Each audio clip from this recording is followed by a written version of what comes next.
Welcome back to Neural Chatter, the podcast that delves into the fascinating world of artificial intelligence. I'm Nova. And I'm Leo. And today we are tackling a topic that sounds straight out of a sci-fi movie, but it's actually, happening. That's right, Leo. We're talking about empathic AI, AI that can feel your emotions. I mean, for years, AI has been all about processing data, generating text, but in 2025, it seems like a new frontier has really emerged. Yeah, it's not just another chatbot that spits out words. This is an AI that can actually sense emotions, understand feelings, and respond in ways that, mimic human empathy. It's wild, right?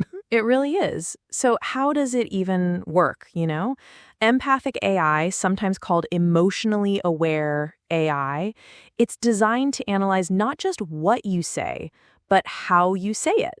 Like it uses signals. Oh, so like your tone of voice? I mean, I can see that. Exactly. Tone of voice, facial expressions via camera input in some systems, word choice, sentence structure, even context and behavior patterns. From there, it predicts emotional states.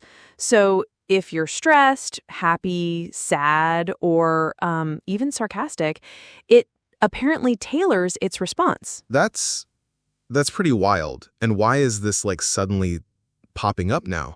I mean, we've had the big AI boom with ChatGPT, Claude, Gemini. Well, I think, human interaction is deeper than just words. It's emotional. And tech companies and researchers are really racing to make AI more human-like. So that means giving it the ability to connect emotionally. They're already testing it in healthcare, education, therapy, even customer service. Wow. So, I mean, can you imagine a mental health AI that actually detects sadness in your voice and responds gently? Or an education tutor that notices your frustration and changes its teaching style. That's pretty game-changing. Yeah, or a customer service bot that recognizes anger and de-escalates a situation. These are real-world use cases they're talking about for 2025.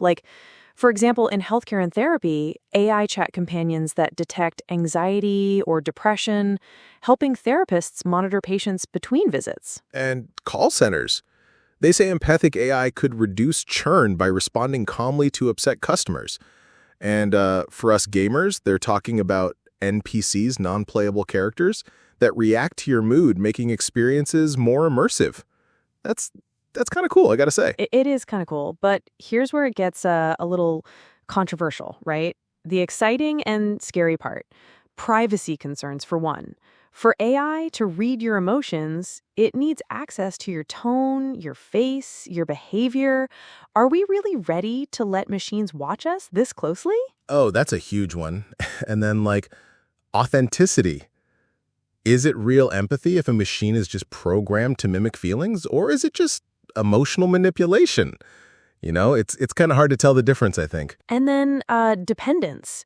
If AI gets too good at understanding us, will people start preferring AI companionship over human relationships? I mean, that's a pretty big question. Yeah, it really blurs the line between a tool and a companion. Empathic AI isn't just a gimmick, I think. It could really reshape how we connect with technology. Just like smartphones changed how we communicate, this emotionally aware AI might redefine what it means to interact with machines. Some say it's the next big leap in AI. Others worry it's a slippery slope toward manipulative technology.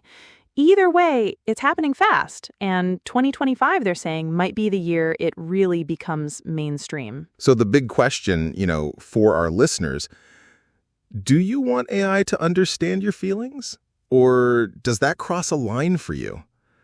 It's definitely something to think about. Absolutely. Whether it becomes a breakthrough in human connection or a risky step toward emotional surveillance, it really depends on how we choose to use it. That's all for this episode of Neural Chatter. We'd love to hear your thoughts on empathic AI. Join us next time for more deep dives into the world of AI. I'm Nova. And I'm Leo. Thanks for listening.